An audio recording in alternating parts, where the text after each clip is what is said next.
பாமுகம் டிவியில் தமிழ் வானொலியில் உறவுகளின் இணைய வருவது இன்றைய கவிதை நேரத்தோடு சற்று பார்த்து பதிவு எடுத்துட்டு வரேன். வியாழன் பொழுதுக்கான கவிதை நேரம் 19ஆம் தேதி மார்ச் மாதம் 2026. கவி பகுதி 1 சிவதர்சனி ராகன் அவர்கள், தொடர்ந்து நகுலா சிவனான் அவர்கள். வணக்கம், வாருங்கள். இனி உற்சாகமான மதிய வணக்கம் வாணிமோகன் அவர்களுக்கும் மற்றும் பாமுக உறவுகள் உங்கள் அனைவருக்கும். இது வியாழன் கவிதை நேரம். முதல் பகுதி கவிதையோடு இணைவதில் மகிழ்ச்சி. கவிதைகளோடு இன்று எல்லோருமே தங்கள் விருப்ப தலைப்புகளோடு இணைந்து கொள்கிறார்கள். நானும் அவருடைய கவிதைகள் எப்படி ஈர்க்க போகிறது, எப்படி வந்திருக்கிறது என்ற ஆவலோடு காத்திருக்கிறேன். எல்லோரையுமே அன்பாய் வாழ்த்தி வரவேற்றவன். நன்றி. நன்றி.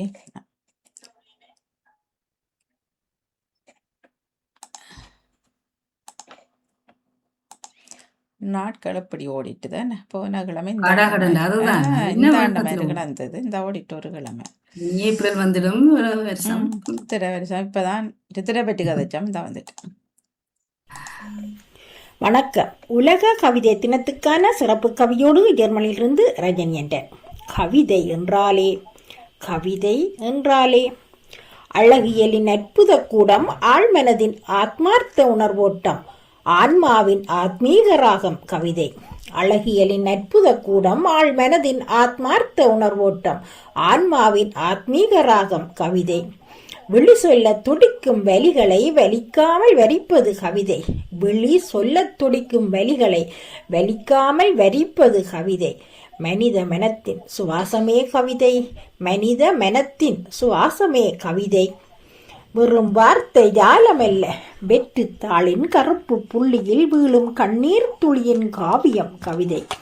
வெறும் வார்த்தை ஜாலமல்ல, வெற்று தாளின் கருப்பு புள்ளியில் வீழும் கண்ணீர் துளியின் காவியம் கவிதை. சொற்களின் சாம்ராஜ்யத்தில் சொக்க வைக்கும் அதிசயம் கவிதை. சொற்களின் சாம்ராஜ்யத்தில் சொக்க வைக்கும் அதிசயம் கவிதை. வார்த்தை சிறைக்குள் சிக்கி தவிக்கும் வண்ணத்து ஓவியம்தான் கவிதை. வார்த்தை சிறைக்குள் சிக்கி தவிக்கும் வண்ணத்து ஓவியம்தான் கவிதை. பேனா முனையில் பிறக்கும் பிரபஞ்சத்தின் ரகசியம் கவிதை. பேனா முனையில் பிறக்கும் பிரபஞ்சத்தின் ரகசியம் கவிதை. நினைவு பெட்டகத்தின் நீங்காத காவியமும் கவிதை.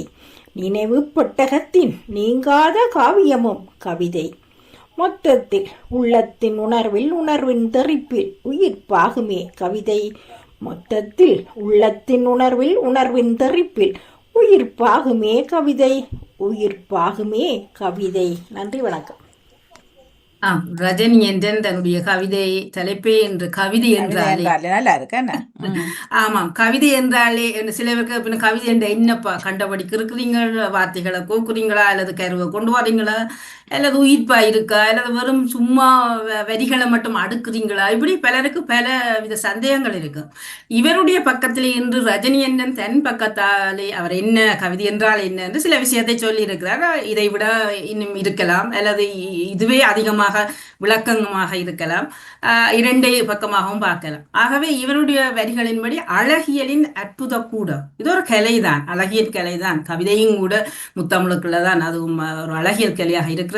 ஆழ்மனத்தின் ஆத்மார்த்தமான உணர்வூட்டம், எங்கள் மனசுக்குள்ளே சொல்ல வந்த விஷயங்களை உயிர்ப்போடு உணர்வுகளை அப்படியே கொட்டி தருவது கவிதை. ஆன்மாவோடு பேசும், அது ஆன்மாவின் ஆத்மீக ராகம் கவிதையாக இருக்கிறது. விழி சொல்ல துடிக்கும் வரிகளை, எங்கள் மனசுக்குள்ளே இருக்கிற அத்தனை வரிகள், கோபங்கள், சந்தோஷங்கள் எல்லாவற்றையுமே நாங்கள் கவிதைகளுக்குள்ளே சொல்லி விடலாம். 4 வரிக்குள்ளே நாங்கள் ஒரு நாள் முழுக்க சொல்ல முடியாத வேதனைகளை 4 வரிக்குள்ளே சொல்லி விட்டோம் என்றால் மனசு கொஞ்சம் திம்பாக இருக்கும். சரி, சொல்லிட்டோம் உண்டு. ஆகவே விழி சொல்ல துடிக்கும் வரிகளை வலிக்காமல் வரிப்பது கவிதை. நாங்கள் வலிக்காமல் கவிதையாக வரித்து விடலாம். அதை வாசிப்பவர்கள் பக்கத்திலே அது வலிக்கும். சில வேளை அவர்களுக்கு ஒரு அனுபவமாக அமையும். மனித மனத்தின் சுவாசம், எல்லாவற்றையும் கூட மேலாக அது ஒரு சுவாசம் என்று சொல்கிறார். ஒரு மனதின் சுவாசம். மனிதரின் சுவாசம் மூச்சு காற்றாக இருக்கும், ஆனால் மனதினுடைய ஒரு சுவாசம் அழகான வரியாக இது இருக்கிறது. மனித மனத்தின் சுவாசம் கவிதை. மனமும் சுவாசிக்கிறதா என்று கேட்டாலாம், அது கவிதையாக சுவாசிக்கிறது. வெறும் வார்த்தை ஜாலம் இல்லை. சிலர் கவிதை என்றால் வார்த்தைகளை மட்டும் அடுக்கி விட்டால் அங்கே உயிர்ப்பு இருக்காது, ஒரு உணர்வு இருக்காது. சொன்ன வந்த விஷயம் அதை வந்து நல்ல என்னன்னு தெரியாது. ஆமா. ஆமாம். அது பல கவிதைகளே அந்த சிலவள நாங்களும் எழுதிக்கல, நானுமே விட்டிருப்பேன். அந்த தவறை விட்டிருப்பேன். வார்த்தைகளை மட்டும் கோர்த்து கொண்டு போகும்போது அங்க உயிர்ப்பு ஒன்றை நாங்கள் தவற விடுகிறோம். ஆகவே அந்த கவிதையை எழுதும் முன்னர் கொஞ்சம் யோசித்து என்ன விஷயத்தை நாங்கள் கொடுக்க போகிறோம், எப்படி கொடுக்க போகிறோம், 1க்கு 4 தடவை எழுதி பார்த்து அதில் நல்ல வரிகளை பொருத்துகின்ற போது நமக்கு பிடித்த வரிகள் நல்ல வரிகளை சேர்க்கின்ற போது அந்த கவிதை உயிர்ப்பு பெறும். ஆகவே வெறும் வார்த்தை ஜாலமில்ல, வெற்று தாளின் கருப்பு புள்ளியில் வீழும் கண்ணீர் துளி. தாள்களிலே பேனைகள் நடமுடுகின்றது அல்லது பேனைகளோடு திரிகிறது. அந்த அந்த கருப்பு புள்ளியாக நாங்கள் வைக்கிற போது அங்கே எங்களுடைய வேதனைகள் அங்கே ஒவ்வொரு துளியா விழும். அவை ஒரு கவிதையாக பிறக்கிறது. சொற்களின் சாம்ராஜ்யத்தில் சொக்க வைக்கும் அதிசயம். சிலருடைய சொற்களை தேடுகிற போது பார்க்கின்ற போது அது எங்களையே அறியாமல் ஒரு அடடா எங்க தேடி பிடிச்சார் இந்த வார்த்தைகளை, இப்படி அவருக்கு மட்டும் இப்படி மாட்டுப்படுகிறது என்று அந்த அதிசயிப்பார். அந்த சொற்களில கூட அந்த வசியம் இருக்கிறது. ஆகவே சொற்களின் சாம்ராஜ்யத்தில் சொக்க வைக்கும் அதிசயம் கவிதை. இன்று இவருடைய கவிதையின் பக்கமாக ஒவ்வொரு வரிகளுமே அழகான வரிகளாக இணைச்சிருக்கிற வார்த்தை சிறைக்குள்ளே சிக்கி தவிக்கும் வண்ணத்து ஓவியம் தான் கவிதை. வார்த்தை சிறைகள் நாங்கள் சொல்லுகின்ற ஒரு வார்த்தைகள் அவை கவிதைகளாக பிறக்கிறது. பேனா முனையில் பிறக்கும் பிரபஞ்சத்தின் ரகசியம். பேனாமுனையிலே பிறக்கும் அதே நேரம் இன்று இப்பொழுதெல்லாம் கணனி திரையிலே பிறக்கிறது. கணனி கைத்தொலைபேசியிலே எங்கள் விரல்கள் கூட அசைகின்ற போது அங்கே எழுத்துக்கள் கவிதைகளாக பிறக்கின்றது. அப்போ பேனாமுனையில் பிறக்கும் பிரபஞ்சத்தின் ரகசியம் கவிதையாக இருக்கும். நினைவு பெட்டகம் ஒவ்வொருவருடைய மனசுக்குள்ள இருக்கிற நினைவுகளும் கவிதைகளாக பதிக்கப்படுகிறது. அது ஒவ்வொரு கவிதையும் ஒவ்வொரு நினைவுகளை ஒவ்வொரு அனுபவங்களை சொல்லும். அழகான வரிகளாக மொத்தத்தில் எல்லாவற்றையும் அடுக்கிய பிறகு சொல்லுறார். மொத்தத்தில் இத்தனையே நான் அள்ளி கொட்டியிருக்கிறேன். மொத்தத்தில் உள்ளத்தின் உணர்வின் தெறிப்பில் உயிர்ப்பாகிறது. அந்த உயிர்ப்பை நாங்கள் உணர்வுகள் எங்கள் மனசுல வர உணர்வுகளை கொட்டி கொடுக்கிற போது அந்த உணர்வுகள் சேர்ந்து உயிர்ப்பு தந்து கவிதையை உயிர்ப்பாக்குறது. ஆகவே கவிதைக்குள்ளே உயிர்ப்போடு நடமுடுகின்ற கவிதைகளாக நாம் படைப்போம். மிக சிறப்பான வரிகள் ரஜனி என்றன். எவ்வளவு தூரம் கவிதையை நீங்கள் நேசித்தால் சுவாசித்தால் அந்த கவிதைக்கு இவ்வளவு பொருளை உள்ளடக்க முடியும் என்பது உங்கள் கவிதையை சான்றாகிறது. மிக சிறப்பான வரிகள். நன்றி.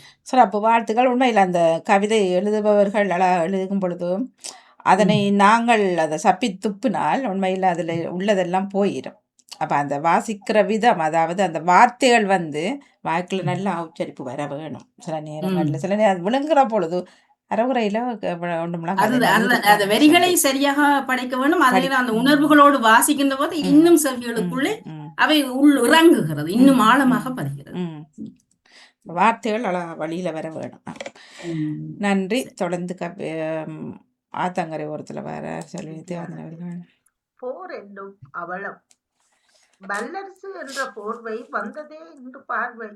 வல்லரசு என்ற போர்வை வந்ததே என்று பார்வை.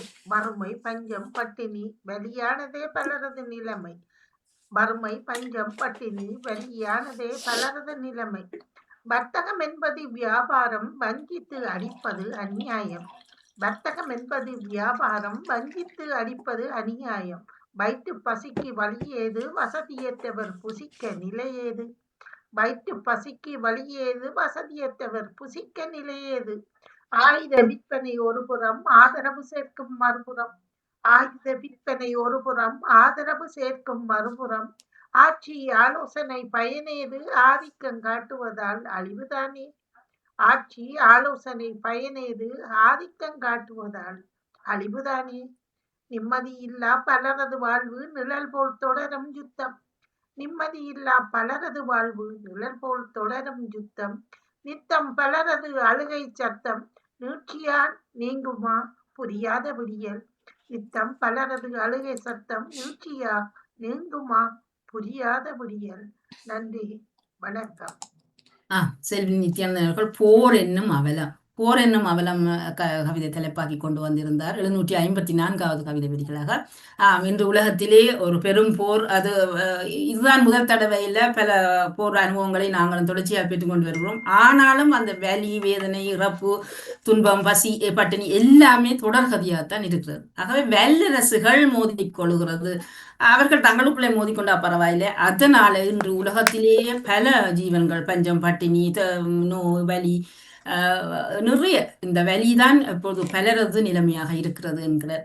வர்த்தகம் என்றும் அல்லது ஒரு நாட்டிலிருந்து இன்னொன்றை பிடுங்கி எடுக்கிறோம் என்று வஞ்சித்து அடிப்பது அநியாயம் தெரிகிறது. உலகத்தின் முன்னிலை நடக்கிறது அநியாயம் என்று. ஆனால் யார் அதை தட்டி கேட்பது, யார் அதை நிறுத்துவது என்பதுதான் தெரியாது.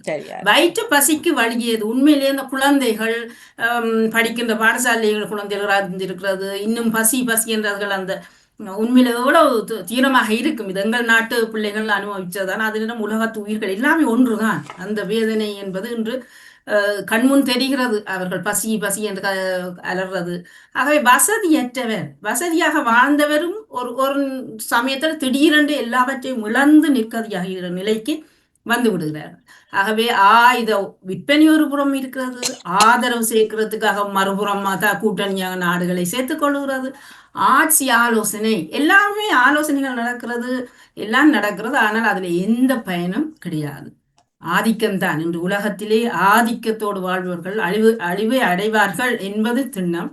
ஆனாலும் அந்த ஆதிக்கத்தை விடுவதாக இல்லை. அது தனிப்பட்ட மனிதனுக்கும் சரி, ஒரு நாட்டுக்கும் சரி, இந்த ஆதிக்கம் என்பது அவர் கதியிலம் அழிவதற்கான ஒரு சான்றுதான் என்பது தெரிகிறது.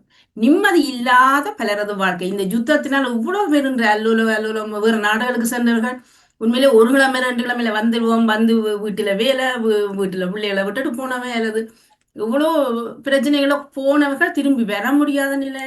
அவர்களுடைய டிக்கெட் பணங்கள், போக்குவரத்துகள் இவ்வளவு சிக்கல்ல அந்தரிச்சு கொண்டு இருக்கிறார்கள். ஆகவே பலருடைய வாழ்வு நிம்மதி இல்லாம இருக்கிறது. இந்த யுத்தம் நிழல் போல் தொடர்கிறது, எங்களோடு தொடர்கிறது.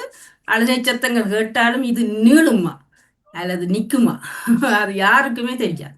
என்ற சில நாட்டு பொருள் 5 வருஷம் சென்று ஓயாமல் தொடர்ந்து கொண்டுதான் இருக்குது. ஆமா, அப்ப இதை யாரு முடிவெடுக்கிறது, என்ன நடக்கும் என்பதை பொறுத்து இருந்துதான் பார்க்க வேண்டும். ஆனால் இது ஒட்டுமொத்த உலகத்துக்கே ஒரு நிம்மதி இல்லாத தன்மையை தந்திருக்கு. தாயத்துல வரிசையில நிக்கிற தன்மை, இங்க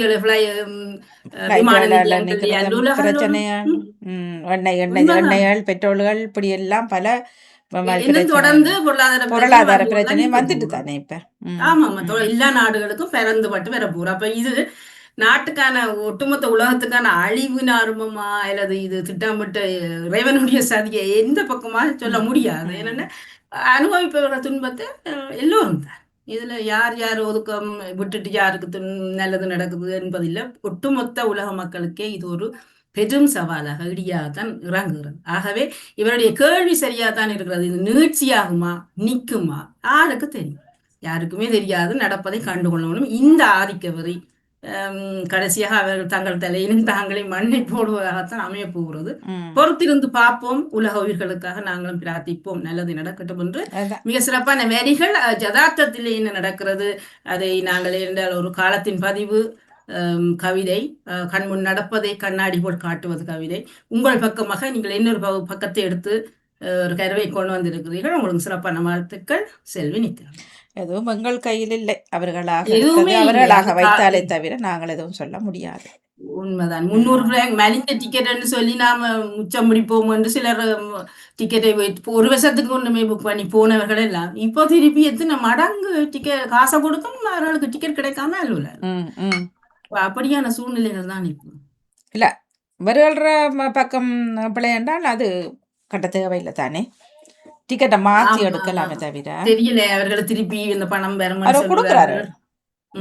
2 தரம் நான் நினைக்கிறேன் 2 தரம் சேஞ்ச் பண்ணலாம். அப்புறம் அப்படி அவர்கள பக்கம் பிள்ளைன்னா காசு ரிட்டர்ன் பண்ண தான் செய்திகள் தெரியாது. ஏதோ நல்லது நடக்கட்டும். வணக்கம். கவிதை நேரத்திற்காய் உங்களுடன் நகுலா சிவநாதன். வேண்டாத போரும் தீண்டாத பழியும் வளகுடா யுத்தம் வாட்டுது மக்களை தலையெடுத்து வாழ தடையாக இருக்குதே. நீ நான் போட்டி நிலைக்குமா என்றும் நீதியின்றி நேர்மையின்றி நிர்மூலமாகும் நகர அழிவுகள். வளகுடா யுத்தம் வாட்டுது மக்களை தலையெடுத்து வாழ தடையாக இருக்குதே. வேண்டாத போரும் தீண்டாத பழியும் பூண்டிருக்கும் வேடம் புது புது அர்த்தங்கள். வேண்டாத போரும் தீண்டாத பழியும் பூண்டிருக்கும் வேடம் புது புது அர்த்தம். வாழ காத்திருக்கும் மக்கள் விழிகள் சோர்ந்திருக்கும் நிலையை யார்தான் எண்ணுவர்? வாழ காத்திருக்கும் மக்கள் விழிகள் சோர்ந்திருக்கும் நிலையை யார்தான் எண்ணுவர்? அதிரது கட்டிடம் அடமலையாய் குண்டுகள் பதியும் தரமட்டம் வளரும் அவலக்குரல் புதிரும் போட்டு ஆட்டமும் தொடருது பதியும் இடங்கள் வரலாறாய் பதியது. அதிரும் கட்டடம் அடமலையாய் குண்டுகள் பதியும் தரமட்டம் பலரும் அவலக்குரல் புதிரும் போட்டு ஆட்டமும் தொடருது பதியும் இடங்கள் வரலாறாய் பதியது. எரிபொருளும் எண்ணெயும் அழியுது அங்கு ஏமாற்றம் பலருக்கு வாழ்வே போராட்டம் பயணங்கள் தடையாகுது பயணிகள் ஏமாற்றம் நனிசேர் வாழ்வென்று குற்றியுராய் போகுதே. எரிபொருளும் எண்ணெயும் அழியுது அங்கு ஏமாற்றம் பலருக்கு வாழ்வே போராட்டம் பயணங்கள் தடையாகுது பயணிகள் ஏமாற்றம் நனிசேர் வாழ்வென்று குற்றியுராய் போகுதே. நன்றி, வணக்கம். நகுலா சிவநாதன் அவர்கள் ஜெர்மனிலிருந்து 1847 கவிதை வரிகளாக அவருமே இந்த போரை பற்றிய ஒரு கவிதையை படைத்திருக்கிறார். வேண்டாத போர், இது யாருக்குமே தேவையில்லை, வேண்டாத போரும் தீண்டாத பழியும் என்று தலைப்படுத்தி இது வளைகுடா யுத்தம் மக்களை வாட்டிக் கொண்டிருக்கிறது. தலையெடுத்து வாழ ஒவ்வொருவரும் தாங்கள் தலை நிமிர்ந்து வாழ அல்லது ஒரு பொருளாதார சிக்கலிருந்து மீண்டு வாழ்வதற்கு இது ஒரு பெரும் தடையாகத்தான் இருக்கிறது. போட்டி நீ நான் என்ற போட்டி இது நிலைக்குமா? அதே நேரம் நீதியின்றி நேர்மை இன்றி நடக்கிறது இந்த போர். நகரங்களும் சரி கட்டிடங்களும் சரி அழிந்து கொண்டிருக்கிறது. ஆகவே இந்த போரில் ஒரு நீதி நியாயம் இல்லை. அவர்கள் ஏதாவது ஒரு நீதிக்காக போரிடுகிறார்களா என்று பார்த்தால் இங்கே நீதி நியாயம் இல்லாமல் கண்ட மாதிரி எல்லா நாடுகளும் எல்லா பக்கமாக அழிக்கிறது என்பது ஒரு அநீதியான போராக இருக்கிறது. வேண்டாத போரும் தீண்டாத பழியும் பூண்டிருக்கும் வேடம் புது புது அர்த்தமாக இருக்கிறது. வேண்டாத போரும் தீண்டுகிற பழியுமாக இருக்கலாமோ? போர் எங்களுக்கு வேண்டாம், ஆனால் பழியங்களை தீண்டி கொண்டிருக்கிறது. இது நாங்கள் செய்த பழியா இல்லை இந்த உயிர்கள் எல்லாம் பழி செய்து வந்து பிறந்திருக்கிறார்களா? ஏன் இப்படியான அவலங்கள் நடக்கிறது என்று ஒரு சிந்திக்க வேண்டியதாகத்தான் இருக்கிறது. அதே நேரம் வாழ்வதற்கு காத்திருக்கும் ஒவ்வொரு விழிகளிலுமே சோர்வுகள் துன்பங்கள் இந்த நிலையை எப்படி சொல்வதென்று தெரியாமல் இருக்கிறது என்று எழுதியிருக்கிறார். அதே நேரம் கட்டிடங்கள் அதிரது அடை மழையாய் குண்டுகள், இந்த குண்டு மழை என்பது அப்பப்போ பொழிந்தபடி தான் இருக்கிறது. தரைமட்டங்கள் பலருடைய அவலக்குரல்கள் கேட்டுக்கொண்டிருக்கிறது. இந்த போர் ஒரு புதிராக இருக்கிறது. ஏன்னா அதுவும் ஒரு ஆட்டம் போடுவது. இந்த போரும் ஒரு கோபத்தினான ஒரு உக்கிரதாண்டவமாக இருக்குமோ என்பதாக அல்லது கூத்து ஆட்டம், என்ன கூத்து, தேவையில்லாத ஒரு கூத்து என்று கேட்கிற அளவுக்கு போரை ஒரு ஆட்டத்தோடு ஒப்பிட்டு கூறியிருக்கிறீர்கள். சிறப்பான சிந்தனை இது.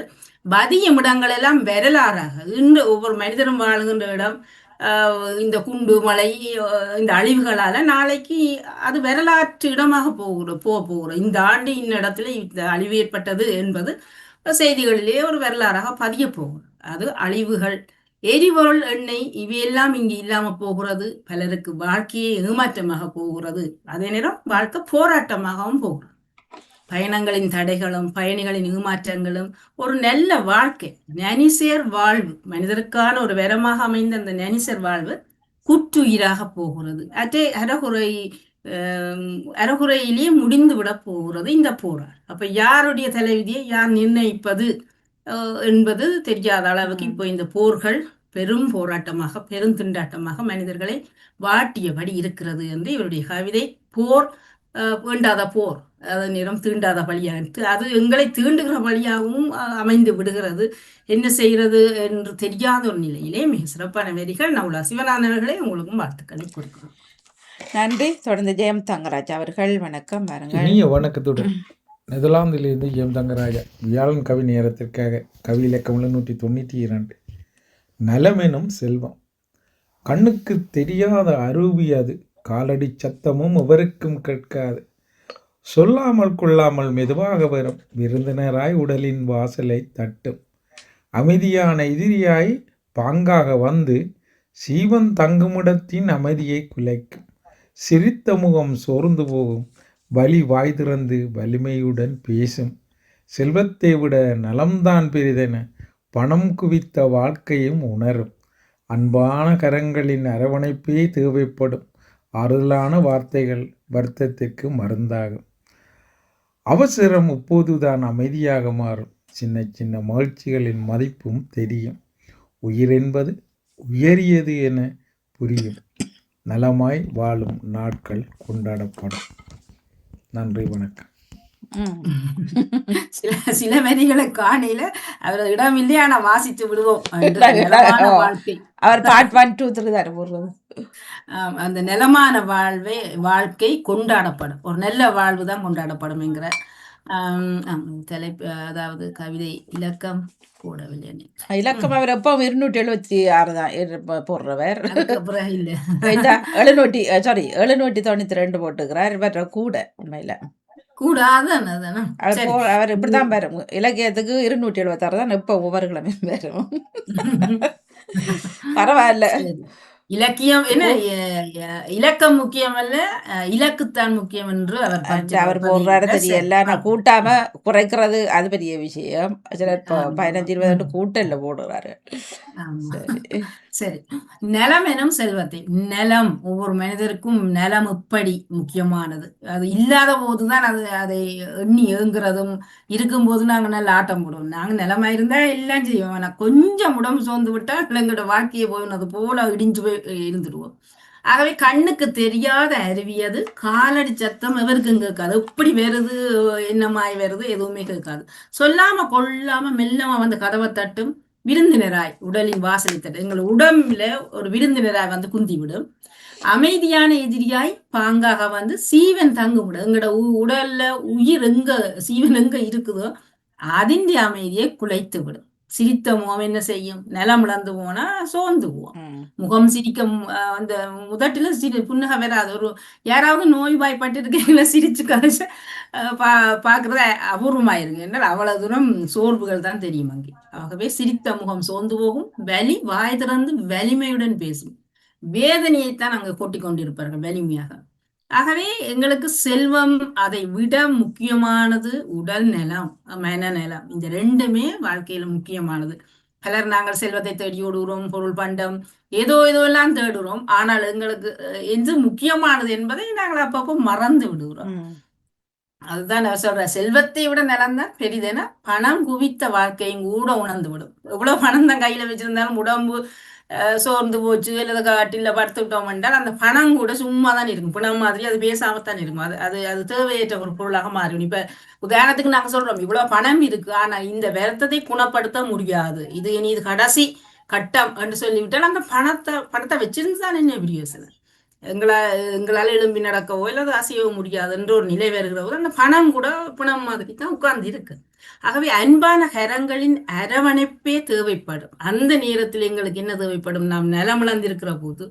யாராவது எங்களை அரவணைக்க மாட்டார்களா ஆறுதல் சொல்ல மாட்டார்களா உடனிருந்து பேச மாட்டார்களா ஏதாவது செய்து பிடிச்சதை செய்து தர மாட்டார்களா என்று ஒரு ஏக்கங்கள் அல்லது பிடித்தவர்களை அந்த நேரம் தேடும் என அவர்களை பார்க்க முடியாதா என்று அதே நேரம் அன்பான வார்த்தைகளும் அன்பான கரங்களின் ஆறுதலான வார்த்தைகள் இவை எல்லாமே எங்களுக்கு மருந்தாக அமைந்து விடுகிறது அப்படியான ஒரு நிலம் இழக்கின்ற சந்தர்ப்பத்திலே ஒரு மனிதருடைய ஆறுதல் கட்டாயம் தேவைப்படுகிறது என்று அது குறிப்பிட்டிருக்கிறது அது நாங்கள் இப்ப சொல்ல மாட்டோம் நாங்க தனியே இயங்குவோம் எங்களுக்கு மற்றவர்கள் தேவையில்லை என்று சொல்ல முடியும் ஆனா கொஞ்சம் உடம்புல ஏதாவது உணர்ந்தால் அது ஆட்டோமேட்டிக்காவே எங்களை பலமுழக்க செய்து அவ எங்க இவி எங்க காணையில போன் எடுக்கலன்னு கண்டபடி சில போன் எடுக்கிற ஆரம்பத்துல நல்ல உஷாரா இருக்க ஆரஞ்சலி மட்டும் தான் பிடிக்காது கண்டபடி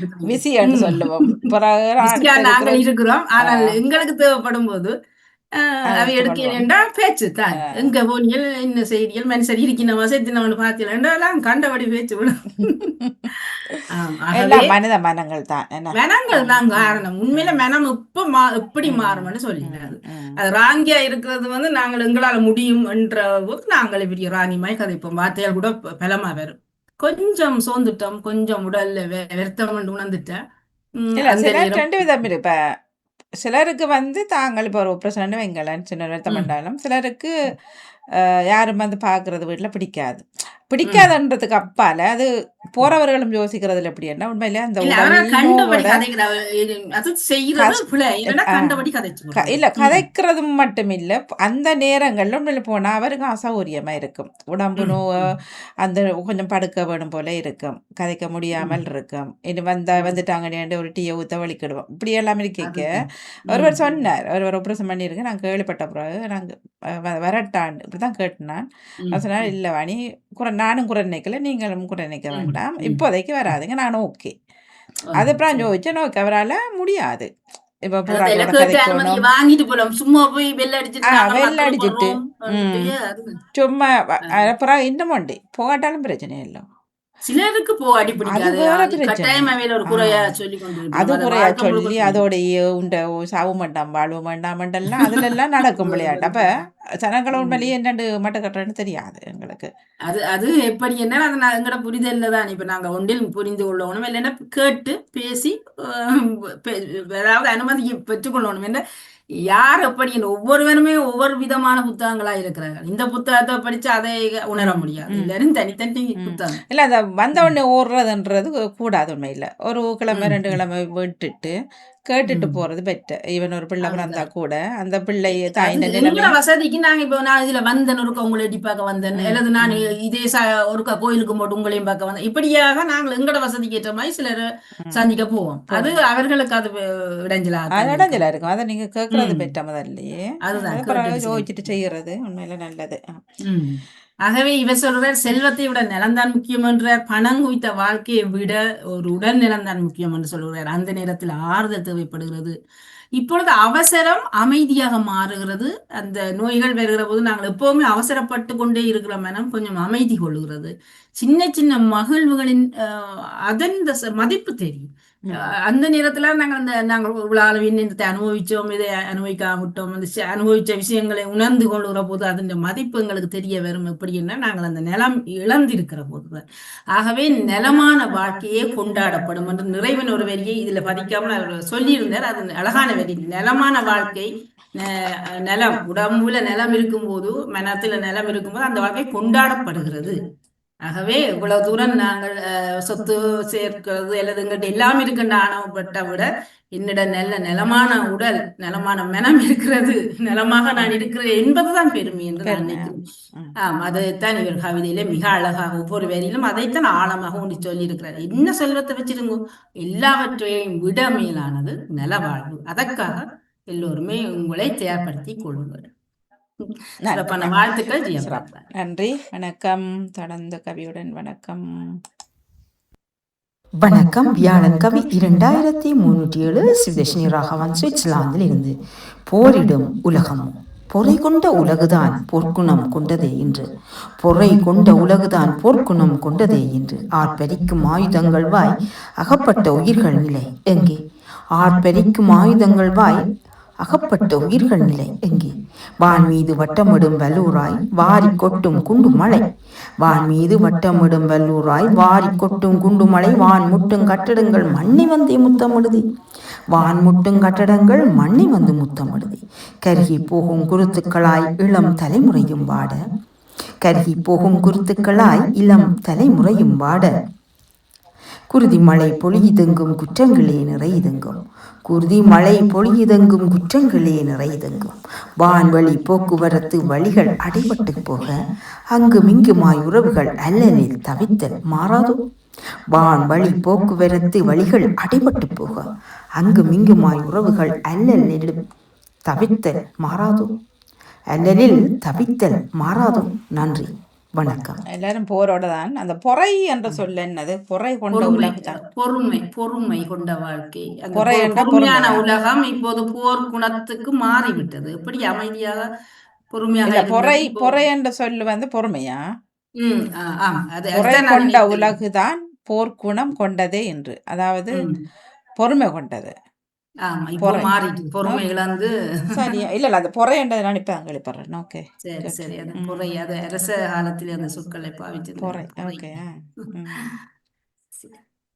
வான் மீது வட்டமிடும் வல்லூராய் வாரி கொட்டும் குண்டு மழை.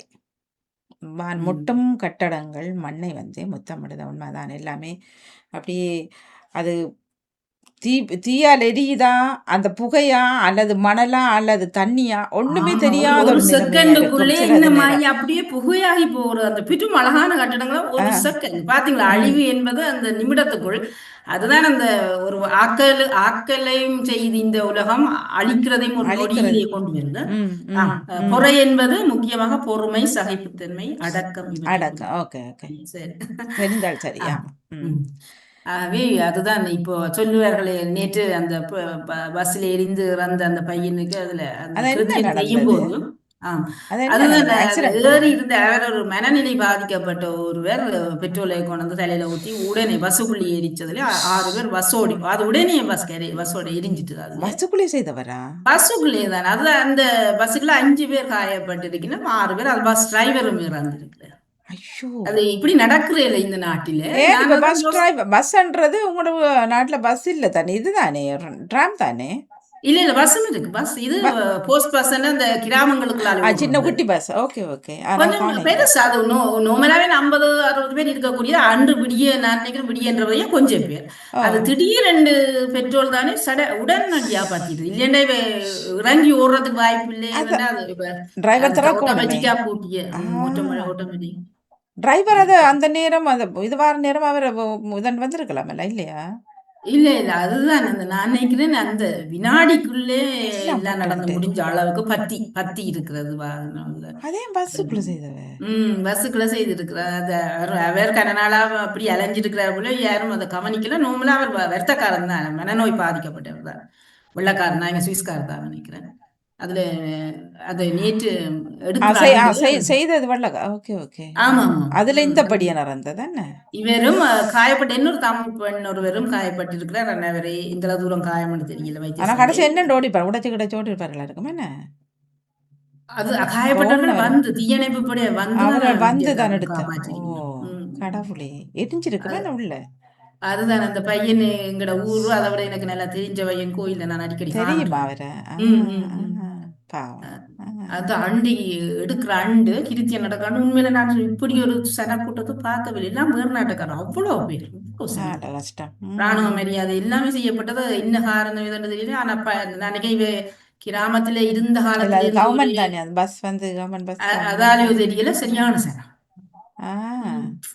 அது ஒரு நாவருமா இப்ப இந்த நாட்டுல சண்டைக்கு போக மாட்டார்கள், பிரச்சனையில போவார்கள். ஆனா இப்படியான ஒரு இனத்தை கடவுளை கொடுக்க தெரியல. இல்ல ஆனா இப்ப இவ்வளவு ஒரு நம்பி ஒண்ணுல வேறலாம். இப்ப நாங்கள் அக்கம் பக்கத்துல என்ன நடக்குன்னு தெரியாமே நாங்கள் இப்ப இருக்கிறது தானே கையில போன்ல. அதுதான் அப்படி ஒன்று நடக்கலாம். ரெண்டாவது நாங்கள் ஒலிம்பியோட நினைச்சாலும் எங்களை அடைபட்ட ஒரு இடத்துக்குள்ள இருக்கைகளை ஒண்ணும் செய்யலாது. அதுதான் இப்ப அதுல இருந்து என்ன விளங்குதுன்னா இறப்புன்றது எங்க நாங்கள் இருந்தாலும் வந்து சேரத்தான் போவோம். ஒழிக்க முடியாது இறப்புக்கு. வந்து கனவரிசம் அவர் இஞ்சிய பிறந்த பிள்ளைதான். அங்க பிறந்த இஞ்சிய பிறந்த பிள்ளைதான். 3வது பிள்ளை வேலைக்கு போயிருப்பாரு இருக்குமா என்ன? வேலை ஹோப்ல கடையில வேலை செய்ய நல்ல கலால பண்ணவர். இந்த வீடியோக்கள் எல்லாம் பார்த்தேன், சரியான கலால சிரிச்ச முகம், எந்த நேரமும் பாடி விட்டுற ஒரு அவ்வளவு ஒரு சந்தோஷமா இருக்கிற பையன் தான். 28-29 இருக்கும். உடச்சுக்கும் ஓட எல்லாமே இருந்திருக்கும் பஸ்ஸுக்குள்ள. அதுதான் இல்லையா அந்த 6 பேர் இருந்தா இப்ப டிரைவராவது தான் பீடு பேரு. இப்ப அந்த இருந்துச்சு. அதானா அவ்வளவு ஒரு இக்கட்டா நடந்து. டிரைவர் ஓகே இருந்தாலும் திறந்துருப்பாரு கதவை ஓடி. அதுதான் நடந்திருக்கு. அவர் திறந்திருந்தாலாவது ஓடி. அதுல நின்றான் செய்தாரு தெரியல டிரைவர் பக்கத்துல. கடவுளே, அதான் தெரியல என்ன நடந்தது. நினைக்க போசுது. நன்றி. இல்ல அப்ப எவ்வளவு பேர் தான் காணொலியில? வேறு காணொலி நேவிஸ் பிலிப்ஸ் அவர்கள் தர போறீங்களா? ஜான் அடிசன் அவர்கள் கவிதை வர இல்லையா?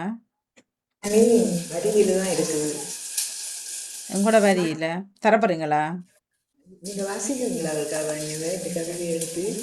ஓகே. ஜான் அடிசன் அவர்கள் தர இல்லையா?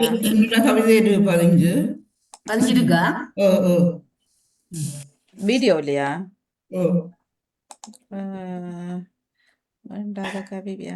முதியோரின் புலம்பெலாமாம் இதுல வரி இருக்கிறது. நீங்கள் இல்ல வரி இருக்கு, வீடியோல இல்ல. வீடியோ 12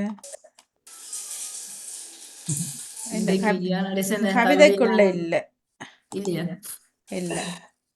தினக்கவிக்குள்ள இருக்குமா? தினக்கவி இல்ல, இதுக்குள்ளேயும் இல்ல.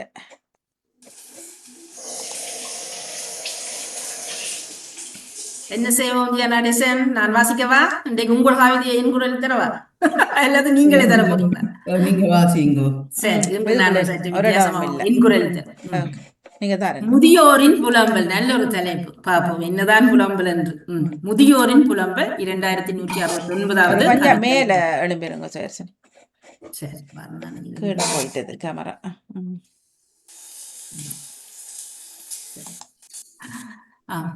தவிக்கிறேன் தவிக்கிறேன் தனிமையில் மூலையில் முடங்கி கிடக்கும் நிலை. தவிக்கிறேன் தவிக்கிறேன் தனிமையில் மூலையில் முடங்கி கிடக்கும் நிலை. கண் தெரியாத பாவியாகிவிட்டேன் கைப்பிடித்து தெருவில் நடக்க தடிதான். கண் தெரியாத பாவியாகிவிட்டேன் கைப்பிடித்து தெருவில் நடக்க தடிதான். பெற்ற பிள்ளை பரிதவிக்க விட்டால் காணும் உறவுகள் மறுபக்கம் பார்க்க. பெற்ற பிள்ளை பரிதவிக்க விட்டாள் காணும் உறவுகள் மறுபக்கம் பார்க்க. பசி கொடுமையால் வாடும் நிலையில் பசி கொடுமையால் வாடும் நிலையில் பிச்சைக்காரன் தட்டு ஏந்தும் பலனாக. பிச்சைக்காரன் தட்டு ஏந்தும் பலனாக. என் குற்றம் என்னவென்று தெரியவில்லை. என் குற்றம் என்னவென்று தெரியவில்லை. கருவறைதான் கல்லறையாக போச்சா. கருவறைதான் கல்லறையாக போச்சா. யார் உன்னை கைவிட்டாலும் இறைவன் கைவிட மாட்டார் என நம்பி இருந்தேன். யார் உன்னை கைவிட்டாலும் இறைவன் கைவிட மாட்டார் என நம்பி இருந்தேன். கண்ணீர் கம்பலையாக்கி விட்டனரே. கண்ணீர் கம்பலையாக்கி விட்டனரே. என் குற்றம் குறைகளை நீக்கி என் குற்றம் குறைகளை நீக்கி வாழும் சிறிது காலமாகில் உதவி வேண்டும். என் குற்றம் குறைகளை நீக்கி வாழும் சிறிது காலமாகில் உதவி வேண்டும். கைவிட மாட்டார்னு நம்பி இருந்தேன். கண்ணீர் கம்பலையாக்கி விட்டனரே. என் குற்றம் குறைகளை நீக்கி வாழும் சிறிது காலமாகில் உதவி வேண்டுமே. கொஞ்ச காலம்தான் வாழ போகிறேன், ஆனால் உதவி வேண்டுமே என்ற ஒரு புலம்பல் உண்மையில ஒவ்வொரு வேலையும் வேதனையாகத்தான் இருக்கிறது. ஒவ்வொரு வேலையுமே உணர்வுகளோடு. இப்போ அதை எழுதியவர் உணர்வு என்று சொல்லல, பார்த்த உணர்வுகள், கேட்ட உணர்வுகள். முதுமை என்றாலே இப்படி தான். அது சிலருக்கு முதுமையிலே பக்குவமாக பார்த்தாலும் கூட வசதி வாய்ப்பு இருந்தாலும் அதை ஒருவர் கைப்பற்றி பிடிச்சு நடக்க, ஒருவர் ஆறுதல் வார்த்தைகள் சொல்ல பக்கத்தில் இருந்து பார்த்து கொள்ள முடியாத நிலையில் தான் அதிகமான மூத்தவர்கள் நிலை இருக்கிறது. ஆகவே நான் தவிக்கிறேன் தவிக்கிறேன் தனிமையிலே என்ற மூலையிலே முடங்கி கிடக்கிற நிலை. காரணம் கண் தெரியல.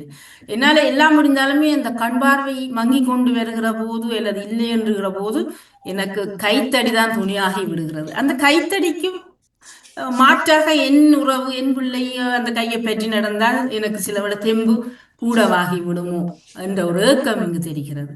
அதெல்லாம் காணும் உறவுகள் எல்லாம் அன்று எல்லாம் ஓடி ஓடி வந்து உதவி பெற்றவர்கள் கூட இப்போ இந்த மனுஷனால பிரச்சனை இல்லை, இந்த மனுஷனால உதவி எதுன்னு கேட்டணுமோன்னு தெரியாத மாதிரி அங்காளையை பார்த்து கொண்டு போற நிலை இருக்கிறது. அது நேரம் பசியால் வாட நிலையும் கூட, உரிய நேரத்தில் உணவு கிடைக்காத ஒரு நிலை. அந்த அதுதான் ஒரு பெரும் பெரும் வலி. அது பசியால் வாடுகிறது. ஒரு தட்டை ஏந்தி கேட்டு வாங்கி இறந்து வாழுகின்ற ஒரு நிலைக்கு, அந்த நிலைக்கு அதுக்கு ஈடான ஒரு நிலைக்கு நான் வந்து விட்டேன். கருவறைகள் கல்லறைகளாகி விட்டதுவா. அந்த கருவறையில் தங்கிய கருக்கள் கல்லறையாகி போய்விட்டதா என்று கூட நாங்கள் கேட்கல. கருவறைகள் என்னுடைய இப்ப நான் கருவறையிலே தாங்கினேன் என்றால் அந்த கருவறையிலே நான் தாங்கிய கரு கூட கல்லாகி விட்டதோ, உணர்வில்லாம போய்விட்டதோ, முதுமையிலே பார்த்து பேண முடியாத ஒரு பெற்றோரை பார்த்து பேண முடியாத நிலைக்கு அது கல்லாகி போய்விட்டதோ என்று கூட கேள்வி எழுப்பக்கூடியதாக இருக்கிறது. இறைவன் சொல்லி இந்த யார் உன்னை கைவிட்டாலும் நான் கைவிட மாட்டேன் என்று இறைவன் சொல்லியதாக நம்பி இருந்தேன். ஆனால் என்று நான் கண்ணீரோடு இருக்கிறேன். என் குற்றங்குறைகளை நீக்கி நான் என்று அதுல இதுல ஒரு வெளியான வரி, நான் செய்த குற்றங்குறைகளை நீக்கி. ஏன்னா நான் இவ்வளவு அனுபவிக்கிறேன், நான் ஏதாவது குற்றம் செய்திருப்பேனோ அதை நீக்கி என்னை கொஞ்சம் காலம் வாழும் காலமாவது எனக்கு உதவி செய்ய மாட்டார்களா என்று அந்த வரிகள் ஏக்கத்தோடு வருவதா ஒரு சரியான ஒரு முதுமை புலம்பல். அது இன்று எங்களுக்கு ஓரளவு நம்ம கொஞ்ச கிளம்பு எங்களுக்கு வந்த புலம்பல் வரும். அது தானாக வந்து விடும். அந்த வயது வந்து நரம்புகள் தள்ளாட இதயம் பலவீனபடி அது ஆட்டோமேட்டிக்கா எங்களுக்குள்ள அந்த புலம்பல் வந்து விடும். ஏன்னா நான் அதிகமான மூத்தவர்களை பார்த்திருக்கேன், ஒரு புலம்பல் வந்து வரும், ஏதாவது ஒரு ஏக்கம் கொண்டு வரும். ஆகவே இந்த முதுமை காலம் என்பது ஒரு முக்கியமான காலம், ஆதரவு தேவைப்படுகிற காலம். ஆனால் அவர் சொல்றேன், நான் என்ன பாவம் செய்தேன், பாவம் செய்ததாலதான் அந்த முதுமை அந்த துன்பம் அல்ல, அது எல்லாருக்கும் வரத்தான் போகிறது. ஆனாலும் இந்த பாத்திரம் பேசுகிற போது நான் ஏதாவது குற்றம் செய்திருந்தாலும் பரவாயில்லை, என்னை கடைசி காலத்துல கொஞ்ச காலம் கைப்பிடிச்சு ஆறுதல் தாருங்கள் என்று கேட்கிற மாதிரி இருக்கிறது. இன்று கவிதை உண்மையிலே ஜியா நடேசனுடைய கவிதை ஒரு ஒரு முக்கியமான ஒரு நல்லொரு காத்திரமான கவிதையாக அமைஞ்சிருக்கிற சிறப்பான வாழ்த்துக்கள், உணர்வுகள் நிறைய. சிவதர்சினி உங்களுக்கு சிறப்பாக ஆட்சியர்கள் சிறப்பாக விரிவாக்கம் செய்தீர்கள். உண்மையா முதுமை எங்களுக்கு வாரதான் நான் அந்த தேர்ட் வாரத்துக்கு போயிருக்கேன். கடைசி இந்த இருக்கிற காலத்துல எல்லாரும் எல்லா செய்வினம் இந்த ஒரு குறைஞ்சல் போய்களதான் எல்லாரும் தேர்ட் வாரத்துக்கு போயிடுவார்கள். ஆமா, இதுல நான் ஒரு வரியை சேர்த்துக் கொள்கிறேன். முதியவர்கள் என்னதான் தப்பு செய்தாலும் புலம்பினாலும் சரி, நாங்கள் அதை பொறுத்து கொண்டு அவர்களை பார்க்க வேணும் என்றது அது எங்கட கடமை. அந்த வயதில் அவர் எங்களை புற சொல்லுவார், சொல்லட்டும். ஆனாலும் எனக்கு கடமை இருக்கிறது, பார்க்க வேண்டிய கடமை இருக்கிறது என்று நாங்கள் உணர்ந்து கொண்டால் அந்த முதுமையை கூட தாங்கி பிடித்து அவர்களை கொஞ்சம் இளமையானவர்களாக வாழ வைக்க முடியும். கதைச்சாலே காணுமே சாப்பாடு சிரிச்சு கதைச்சு கதை விட்டாலே அவர்களுக்கு ஒரு ஆறுதல். காப்பங்களோட கொண்டு விட்டு பார்க்கணும் இல்ல, எங்காவது ஒரு நாள் தான் போகிறார்கள். அது ஒரு வேதனை தான். ஒரு நல்ல நாள் திருநாள் மட்டும்தான் தேடி போகிறதா கூட அமைஞ்சு விடுகிறது அவர்கள் நிலைப்பாவம் தான். இல்ல இப்ப இங்க பார்த்தால் இப்ப முதல் இருந்ததுக்கும் இப்போ சரியான வித்தியாசம். ஏனென்றால் முதியவர்கள் ஏதோ ஒவ்வொரு விஷயங்களும் டான்ஸ் எல்லாம் 85 வயது முதியவர்கள் நிறைய வருதுதான் இதுல. இப்ப வர ஒன்று கோயில்கள் இப்ப அதுகள் இல்லாதவர்களுக்கு கஷ்டம், கோயில்களோ மற்றது தங்களை ஏதோ ஒன்றுல ஈடுபடுத்தி கொண்டிருக்கிறார்கள். இப்ப அதே அவர்களுக்கு இந்த நிகழ்ச்சிகள் இருக்குது. மற்றது ஒவ்வொரு கிழமையும் சந்திக்கிறது, சாப்பிடுறது, எல்லாரும் இப்ப ட்ரிப் எல்லாம் போகின்றார்கள். சேர்ந்து ஒரே வயதுக்காரர்களாலும் அவர்களுக்கு சேர்ந்து ஒரு நட்புரிமையோடு தங்கள் பொழுதை சந்தோஷமா அமைச்சு கொண்டார். அதற்குரிய வழியை நாங்கள் ஒரு அளவு காட்டிவிட்டா கூட அவர்கள் தங்களை அது சரி. நன்றி. ஆகவே நடேசன் அவர்கள் அதே முதுமை போற்றி இவர் போற்றி முதுமையை வருகின்றார். நேவிஸ் பிலிப்ஸ் அவர் சொன்னதனால் நான் வாசிக்கின்றேன். நேவிஸ் பிலிப்ஸ் அவர்களது கவி இலக்கம் 579. முதுமை போற்றி. பண்பட்ட நிலமாய் பலன் தந்து பல்லாண்டு வாழ்வில் நிழல் தந்து நரையென்னும் முதுமை முடிசூட திரையென்ன முளைத்தது முதுமை.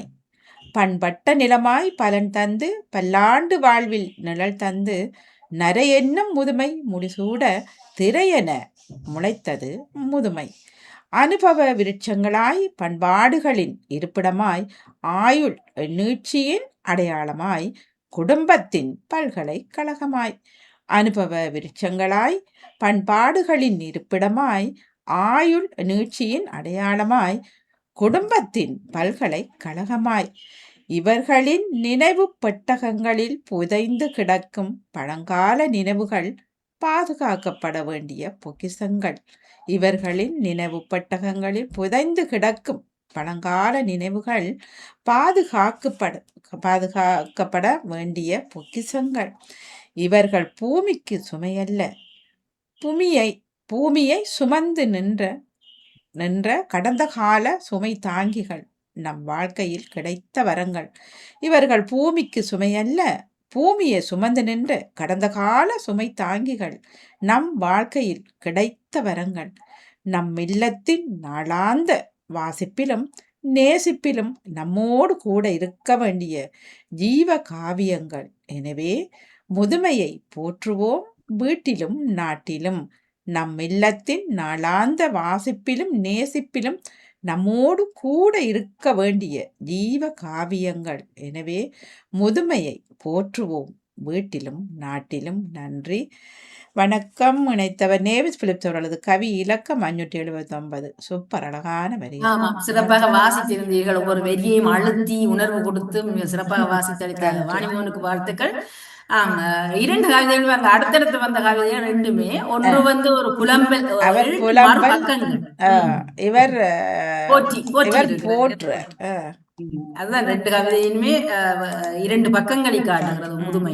ஒன்று அந்த புலம்பெல்ல இருக்கிற உண்மை, அதனுடைய யதார்த்தம். இங்கே முதுமையை எப்படி போற்றுகிறோம், அது அவர்களை தனிமையில் விட்டு உதாசீனப்படுத்துவதும் இவர்களை பெருமைப்படுத்துங்கோ இவர் சொல்ற, வீட்டுல வச்சு பெருமைப்படுத்துங்கன்றது போல நல்லா இருக்கு. இது இவர் ஒப்பிட்டு சொல்ற இந்த முதுமை பண்பட்ட நிலம், பண்பாடு எங்களுக்கு தந்த நிலம், பண்பட்ட நிலம், அது பக்குவப்பட்டு இருக்கிறது. அப்படி பண்பட்ட நிலமாய் இருக்கிறது இந்த மூத்தவர்கள். எங்களுக்கு எங்களுக்கு பலன் தந்துதான் அவர்கள் வாழ்ந்திருக்கிறார்கள். பல்லாண்டு வாழ்விலே எங்களுக்கு பலன் தந்து நிழல் தந்து நிறையனும் முதுமை அவர்களுக்கு முடிசூடவும் அழகான வரி. நிறையனும் முதுமை முடிசூட.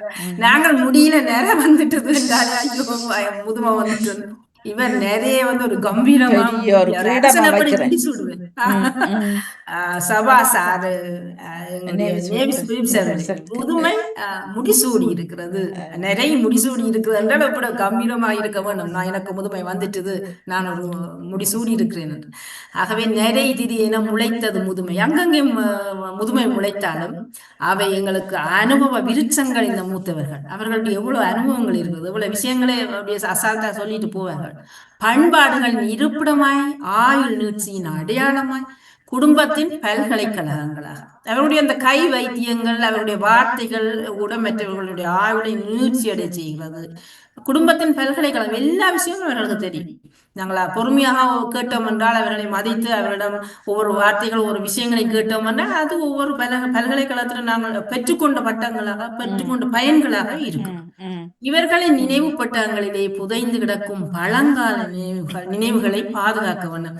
இப்போ சில விஷயங்களை நாங்கள் நின்று நிதானமா கேட்டு அனுபவிப்பதற்கு இப்ப எங்களுக்கு நேரம் கிடைக்காத போல, எங்கள் பிள்ளைகளுக்கு நேரம் கிடைக்காத போல அப்படி ஓடிக்கொண்டிருக்கிறோம்.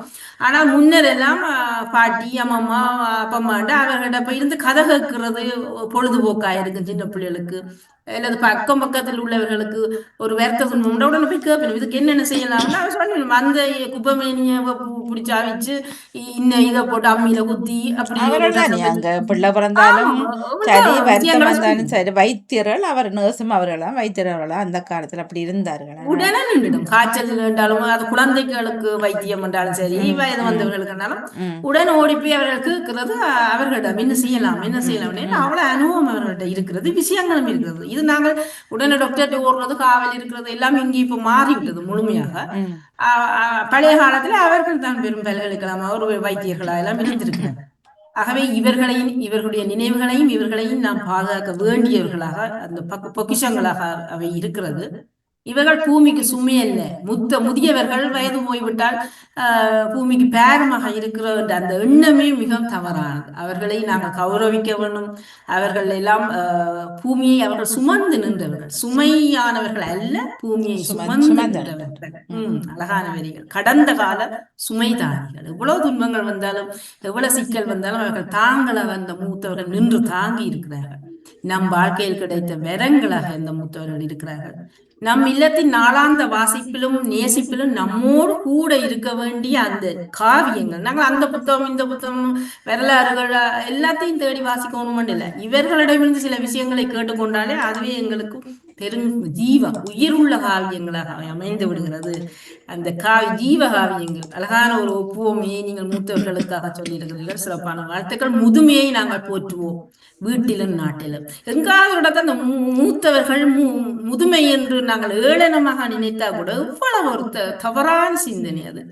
அவர்கள் இந்த நாள் எவ்வளவு கடந்து வந்து எவ்வளவு விஷயத்தை உள்வாங்கி எவ்வளவத்தை பெற்று பெருமையாக வேண்டியவர்களை எளிமையாக இப்ப பலருடைய காதல விழுகிற விஷயம் அதுக்கு வயது போடுது, அது காது அதாவது அதை மூலையில உணகி கொண்டு வேண்டியதுதானே. ஆமாம், பேசாம இருக்க வேண்டியானே கத்துது. வெளியான நாளைக்கு உனக்கும் இதே நிலைன்றத நீ யோசிக்கிறீங்க. அவர்கள் என்ன சும்மியா அவரை தூக்கி போட்டுட்டு போக முடியுமா? இல்லையா? அவர்கள் வந்து எவ்வளவு எங்களை ஆளாக்கி இருக்கிறார்கள் அல்லது எவ்வளவு விஷயத்தை உள்வாங்கி அந்த அனுபவங்களோடு பட்டாங்களாக நிற்கிறவர்களை ஒரு சாதாரண வார்த்தைகள்ல அது வயது ஓட்டுது, அது மூத்தது என்று சொல்லி விடுறார். அது நாங்கள் தான் அப்படி சொல்லி இருந்தால் நாங்கள் தான் வெக்கப்பட வேண்டியவர். ஆகவே முதுமையை போற்றுவோம், வீட்டிலும் சரி நாட்டிலும் சரி. சொல்லி வயது போட்டுதான் நீ விலத்தி இருக்கலாம் தானே, சரி இளையவர்களை விடத்தான் வேணும், முடியவர்களை அதை நாங்கள் ஏற்றுக்கொள்ளுகிறோம். அதுக்காக மூத்தவர்களை தள்ளி மூலையில முடங்க வைக்கணும் என்பது அர்த்தம். அவர்களிடமிருந்து பெற்றுக்கொண்டு அவர்களிடம் இந்த அனுபவங்களை கேட்டு நாங்கள் அந்த வழியில செல்வோம். அல்லது எங்களுக்கு அடுத்த தலைமுறை சரியான வழியை நிர்ணயிச்சு போவோம். இல்ல அநேகமான இடங்கள்ல விழாக்கள்ல கூட ஒதுக்கிதான் வைக்கிறார்கள். அதுதான் அவர்களை தேவையில்லாம வந்து இருக்கிற மாதிரியான ஒரு உணர்வு. அவர்கள் கூட்டிக்கொண்டு வரும்போதே ஒரு வெக்கம், ஏன் கஷ்டப்பட்டு கூட்டியாரோன்றது மாதிரியான ஒரு செயல். நன்றி நன்றி. அழகாக வாசிச்சிருந்தீங்க வாணி.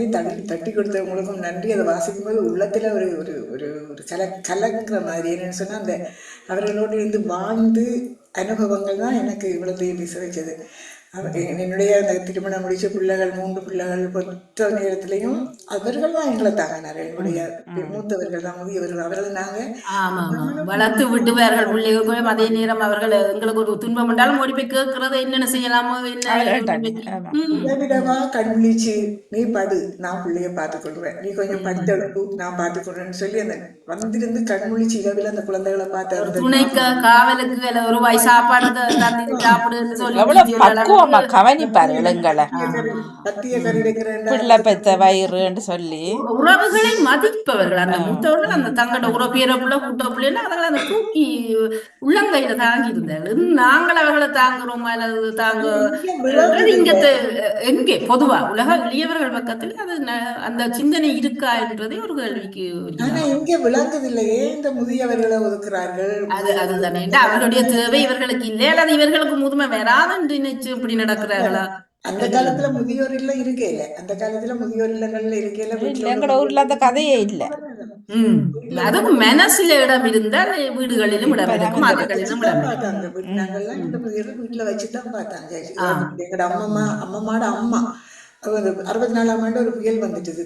கடல் தண்ணி வீட்டுக்குள்ள வந்துட்டுது. அப்ப கோயில்ல மணி அடிக்கிறாங்க, வீட்டுக்குள்ள தண்ணி வந்துட்டு எல்லாரும் கோயிலுக்கு ஓடுங்கன்னு சொல்லி. அப்ப நாங்க எங்கட வீட்டுக்குள்ள ஒரு வளவுக்குள்ள 2 வீடு வீட்டுல இருந்து அங்க ஓடணும். அம்மம்மாட அம்மா படுக்கையில இருக்கிறா, வரையில அது எழும்பையிலாது. அப்ப சொல்றாங்க வாங்க வாங்கினாக்கா இல்ல நீங்கள்லாம் ஓடுங்க, நான் என் அம்மாவோட தான் நான் இருப்பேன், என்ன நடந்தாலும் எனக்கு அம்மான்னு சொல்லி. அப்ப எங்களுக்கு மனமில்ல. அப்ப எங்களுக்கு திறத்துல நீங்க போங்க நாங்க கடவுள் இருக்காரு பார்த்துக்கொள்ள. எந்த தாயை பாக்குறதுக்கு, அந்த வயசு தாயை பாக்குறதுக்கு இந்த அம்மா வந்து இருக்கிறா. எங்களை எல்லாம் அந்த காலத்துல அவ்வளவு முக்கியத்துவம் அந்த உறவுகளுக்கு அந்த நினைவுகள் தான் அந்த கவிதைகளாக எங்களுக்கு அந்த நினைவுகள் தான் வருகிறது. நாங்க சும்மா பாக்குறோம். இப்ப நாங்க வீடியோவிலையும் முதல்ல அந்த முதுமையை ரசிக்கவும் அவர்களுக்கு மரியாதை கொடுக்கவும் அன்பு காட்டவும் நாங்கள் அதுதான் முக்கியமான கல்வி என்று நான் கைப்பக்குவங்கள் எங்களுக்கு விருப்பம். ஆட்சியில சோறு குழைச்சி தாரது அந்த கைப்பக்கங்கள் மீனை போட்டு பிசைஞ்சு அந்த உருண்டை பிடிச்சி தாரது அந்த சாப்பிட்ற அந்த நினைப்புகள் இன்னும் அழியாத ஒரு மனமான அப்படி இருக்குதுன்னு. அப்படி அந்த அனுபவிச்ச அந்த முதுமையை இப்ப ஏன் வெறுக்கிறாங்க எல்லாரும், ஏன் அவங்கள ஏன் பாரமா நினைக்கிறாங்கன்றதை நினைக்கும் போது ஒரு கவலையா இருக்கு. அந்த முதிய பருவம் வர மட்டும் அதுதான் அந்த வேகமாய் ஓடுற உலகத்துல தங்களை தாங்களே பார்த்து கொள்ள முடியாத அளவுக்கு எல்லாருக்கும் பிஸியாகி விட்டார்களாம். அந்த உவமை வார்த்தைகள் நல்லா இருந்தது, சொற்கள் அழகான வார்த்தைகள். ஒவ்வொரு வரிகள்லயும் அந்த மூத்தவர்களுக்கு என்ன சிறப்பை கொடுக்கலாம் நல்லா இருந்தது. ஒரு வைத்திய ஆலோசனைகளாக இருக்கட்டும், மிக அழகா எழுத்துப்பிள்ளை இல்லாம எல்லாம் நல்ல வடிவா டைப் பண்ணீங்க. அதை நானே ஆச்சரியம் எங்காவது இடத்த எழுத்துப்பிள்ளை விட்டுருப்பேன் தேடி தெளிப்பேன். அழகா நல்லா இருக்கும். ஆமா. வணக்கம் மணி. வணக்கம் வாருங்கள். கவிதை நேரம் முடிஞ்சதா? ஓ வசன கவிதை என்ன வரி கவிதைகளும் முடிஞ்சது. அதாவது கதையை நிப்பாட்டுங்கோ, வரி கவிக்குள்ள வாருங்கன்னு சொல்றீங்க. நன்றி வணக்கம். சரி இல்ல முடியல, நீங்க தானே அப்படின்னா சொன்னா போட்டிருப்போம் தகவல். நன்றி. நான் வெளியில போயிட்டு இப்பதான் வந்தேன். 12:30 முதல் தானே நீங்க கவிதை வாசிக்கதான் வீடியோ கவிதைகள் நிறைவு. நன்றி மிக நன்றி சேர்சினி அவர்களே, தொடர்ந்து கொள்வோம். நன்றி. முதல் பகுதி கவிதைகளோடு இணைந்து எல்லோரையும் வாழ்த்தி அதே நேரம் அடுத்த வரி கவிதைகளோடு இணைபவர்களையும் அன்பை வரவேற்றபடி நகுலா சிவநாதன் அவர்களை உங்களையும் வாழ்த்தி வரவேற்று விடைபெறுகிறேன். நன்றி, இணைந்திருக்கிறேன். நன்றி வணக்கம். மிக நன்றி வணக்கம் சேர்சினி அவர்களே. நன்றி வணக்கம். நன்றி வணக்கம்.